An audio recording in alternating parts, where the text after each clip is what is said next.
Welcome back to the COVID Chronicles here at Okonjima Nature Reserve. Joining me today is Sarah Edwards. She does the brown hyena research. Sarah, welcome. Thank you very much. Yesterday we darted a spotted hyena. Could you please take us through? Like, for example, we could see some plastic tubes on the hyena's teeth, and then it was shaved, and the doctor was feeling the skin like this, and he then injected it and filling the pores and all that. There were tubes inserted into the nose of the hyena. Looking at the breathing rate and the heartbeat as well was also monitored. Could you please just take us through that? Okay, so yesterday we free darted a spotted hyena. His collar was actually running out of battery life, so we wanted to replace it with a new collar. Okay. So normally we would have a VHF, so a very high frequency collar on this animal, and we are able to then get data because the guides, they go out, they track him, they record his GPS location, his behavior, if he's eating, what he's eating. But at the moment, because of the whole COVID situation, we just don't have guests, or very, very few, only local guests. So we decided to ensure that we still get that data, but we rather replace it with a GPS collar. So that means this collar will take a position every 30 minutes, so we can see exactly what this hyena, or where he is, and what his spatial movements look like. Okay, so this is actually where we collared him first. And you'll see it's only been a few days now, and he's covered quite a large area of the park already. He also did a bit of a big movement up here into the north of the park. But just after we collared him, he actually went down here. Let's just zoom in a little bit. And I got a little bit worried that maybe his collar had fallen off already, because I saw so many GPS positions all in one place, and he was there for sort of 2 days, and I was really convinced the collar had came off.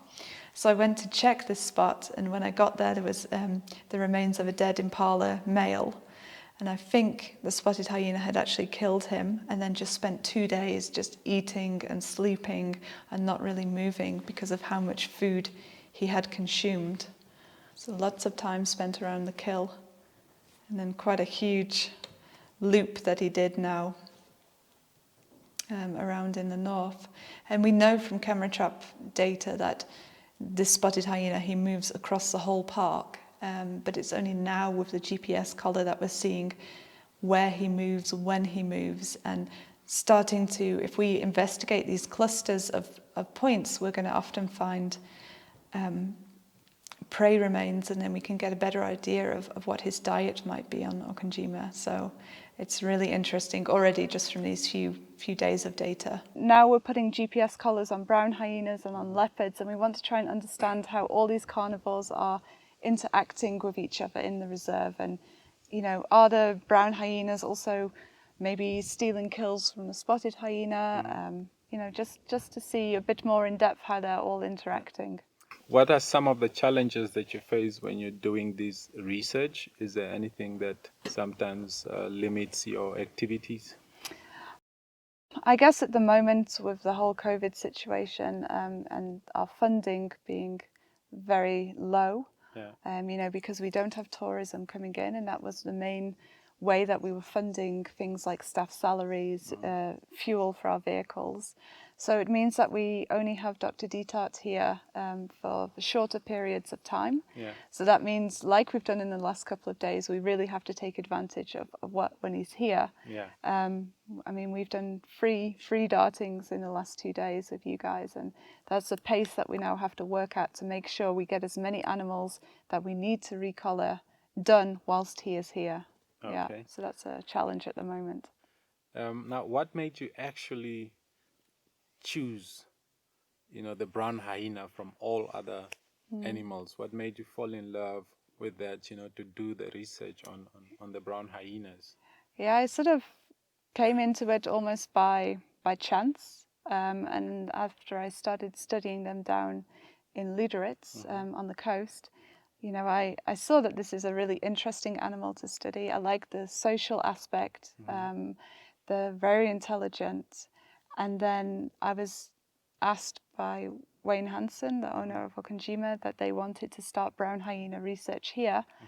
So that's how I came to start. And then this whole brown hyena research project here has now been started completely from scratch. Okay. You know, we've built up getting grants in to fund things like collars and camera traps, and you know, and grown the project year after year. And I think it's been a really interesting and rewarding project to have started.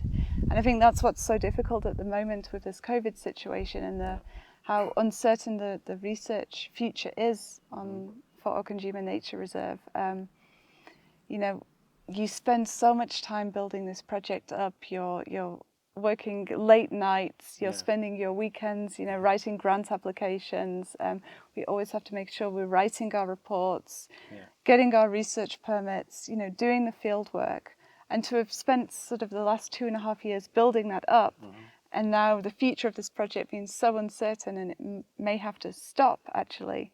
Is pretty heartbreaking. It is. And the questions that were sort of on the verge of answering about the dispersal of subadult hyenas in an enclosed system is so interesting, and to now maybe not get those answers, you know, is very sad. Now, being a researcher on these brown hyenas, is there anything that you have found out about hyenas that is so, you know, special and that really got you excited, you know? I think when we've started looking at the dispersal patterns, so of the subadult individuals, one thing that we had recently, we collared a subadult, and once they get to about 2 years of age, we know it's sort of the neck size is about what an adult's, you know, and we know that the collar's not going to get tight. And we actually had one subadult. We collared him. He was very close to his communal den where his mother, his father, you know, his other clan members were. And then when we put the collar on him, we realized he was going right to the neighbor's communal den and actually spending time playing with 2 9-month-old cubs and sort of trying to integrate himself into the neighboring clan, I think with the hopes of one day becoming a breeding male and spreading his genes. And that was something that was very interesting because we got this spatial data from his collar, and then we had a camera trap on video at the other den, and to be able to see then this behavior and him playing, never with the adults, just with these sub-adults or these younger cubs. So that was something really special to pair spatial and behavioral observation.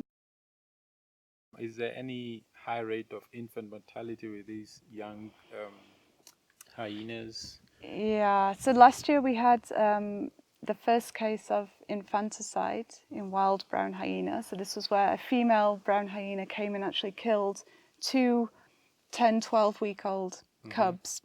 And we think this is because the degree of competition between hyenas on the reserve is so high that maybe this was a way of just taking out this competition at an early age. At the moment we've got one litter of 3 cubs actually just on the other side of this mountain, and they, from our camera trap videos, we can see there is something wrong with these cubs. They're very wobbly, uncoordinated, falling over the whole time. It's like they don't have a good sense of balance at the moment. So at the moment we're sending these video clips out to wildlife vets, to zoo vets, to other hyena researchers to try and get an idea of what this problem might be. A lot of people have come back saying it might be canine distemper virus, which would be quite a dangerous thing to have in a reserve with such a high density of carnivores, of jackals, of brown hyenas. You know, it could spread very quickly. Other vets have said things like a deficiency in the diet or some sort of parasite. So at the moment, I don't want to go in now and try and handle these cubs and take samples because I'm too afraid that the mother might then smell something happened and just abandon these cubs. So we're trying to keep monitoring them with camera traps on video mode so we can actually see, are they surviving, are they dying, are they maybe improving a little bit. So it's something that's like just happening right now as you guys are here, and we really want to just keep a close eye on these cubs And any other cubs now that are born in the reserve, we want to check, is it also happening to them?